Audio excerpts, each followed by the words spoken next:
Hello, welcome back to my channel. For today's video, I'm going to show you fried or fish.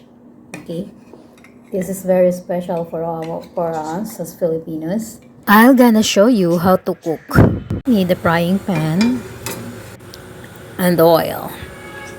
We are not going to use so much oil. We just need enough amount of oil to cook the dried fish. The oil is hot, place the dried fish. These are the kind of dried fish that I am going to cook. We called it tuyo. This one is dilis, small fish, and this one is tuyo, but they called it in a different language in other part of the Philippines, and that is bulad. I managed to cook it since I am living with my in-laws. Cook it early in the morning because our house is not too big. People here doesn't want the smell of the fish or dried fish. Turn on the exhaust fan while I'm cooking. The 2 minutes is enough to cook this dried fish. They are very thinly sliced, especially this one. It has no thorn or small bones. You can easily cook them. I think 1 minute is more than enough. And both sides. And it's very crunchy. Now it is cooked. As you can see, it's a little bit golden brown in color. Using the same oil, I am going to cook the dilis. This one is also very easy to cook. You can also cook this dilis without oil. You can just fry it in a hot pan if you are after your health. After a minute here, you can see that it's also golden and brown. Now it's cooked, so let's turn off the fire. After cooking the dilis, I noticed that all the oil has gone. It sucked up all the oil, so it's better not to use oil. Next, this kind of dried fish. We called it tuyo. This kind of tuyo has a very strong smell. If you are sensitive with the smell, I think it's not advisable to cook it. Or if you want to cook, you must do something to remove the smell.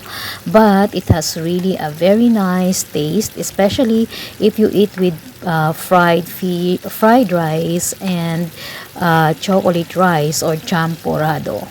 This kind of tuyo is also very common in us in the Philippines, and people really loves it. You have to fry it carefully because it can get easily be broken.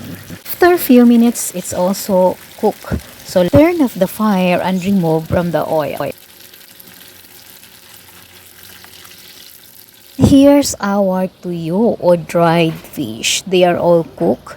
So I am going to place them in the box, and you don't need to put them inside of the ref.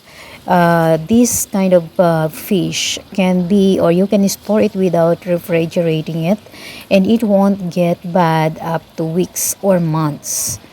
It depends on the weather that you have anyways.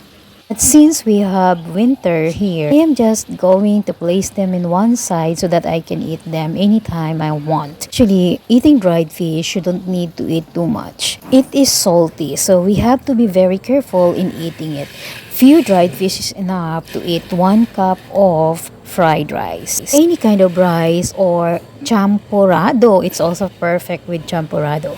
And here is my breakfast for today. 1 cup of fried rice with dried fish. Now I am going to eat it. Here's the fried rice. I have here the fried rice and fried fish.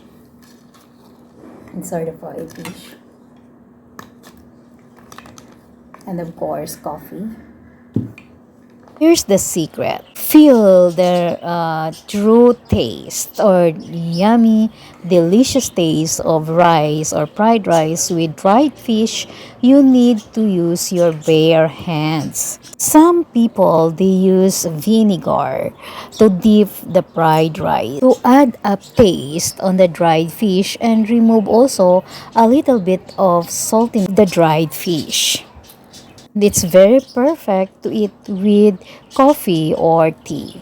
But for us Filipinos, we love actually coffee.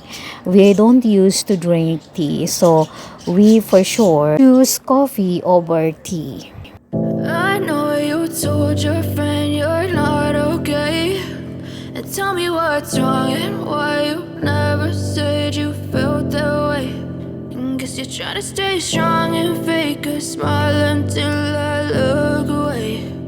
But I've known you too long, it hurts to watch your blue eyes fade to gray as you fade away.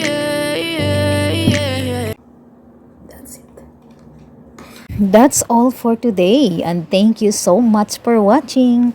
These are the tuyo or dried fish. Thank you so much for watching. If you are new to my channel, don't forget to subscribe, like, and share.